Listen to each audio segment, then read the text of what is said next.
What's up, fellow roaders? I'm Joshua Thomas, and it's time for December's Kickstarter Monthly. We're going to switch things up a little bit. It's the holidays. I've got presents under the tree, and it's a wonderful time of year. And while you can't get these particular board games by the holiday season, no, maybe it's a nice gift for someone or yourself to get a few months or a year later. So maybe this will be next year's Christmas gift. Anyway, we're going to start looking at our Kickstarter Game of the Month, but also we're going to change the way we do things starting this month on Kickstarter Monthly, because the format of Kickstarting games has changed so much since we started having a Game of the Month that I'm going to start showing you some games that have already funded because it's become such a science that the really amazing games out there are funding so much quicker, and it's becoming much harder to find that diamond in the rough that hasn't quite reached its funding goal. But I think I did it this month, and that's the first thing we're going to look at today. And it is called Miner's Lagoon. Miner's Lagoon is a worker placement game. You can see the board and all of its contents right here. You've got, of course, your quintessential meeples for your worker placement, and then there's also resource cubes. Then you've also got these miner hats right here. We might get a close-up of that later. But Miner's Lagoon is a resource gathering and hand management game, and of course the better you do with it, you've got there it is, worker placement, resource management, engine building, enrichment. There's no blocking mechanic in this game, which is very interesting. Here's a bigger view of the board right here. So the way that the no blocking mechanic works is that basically any player can place their workers in any of these areas. However, the first player that gets to place a worker only has to place one, but from then on out, all the other people who want to place workers have to place more workers in order to get the same amount of jobs done. So, no blocking mechanic, but there is a bonus for being the first person to place in a particular space. And of course, there are ways of gaining more workers, gaining more miners, and miners come up here to these mining spaces to mine for resources, which will appear right here. And of course, very much in the Stone Age aspect, the more workers and miners you have to pay for, or the more workers and miners that you have, the more you have to pay them each round. So you've got to make sure your company has some income. And there are also 4 different resources here, all of them precious minerals of gold, iron, copper, and silver.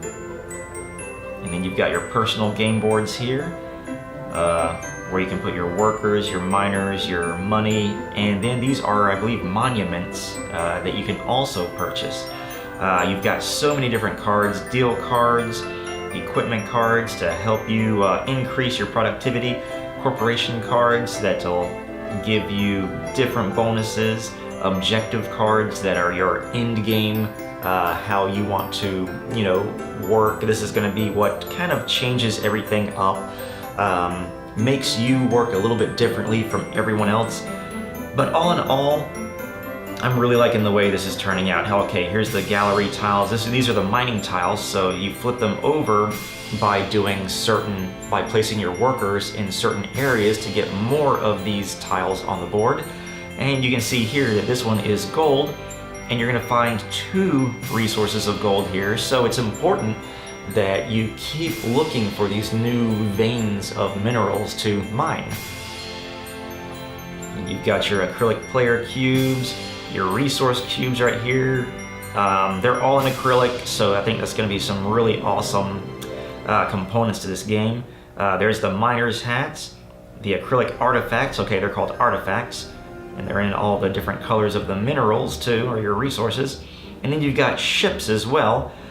So there's just going to be such a depth to this worker placement game, and I think it's going to be very enjoyable. There's going to be many avenues to victory, and that's why we've chosen it as our Kickstarter Game of the Month.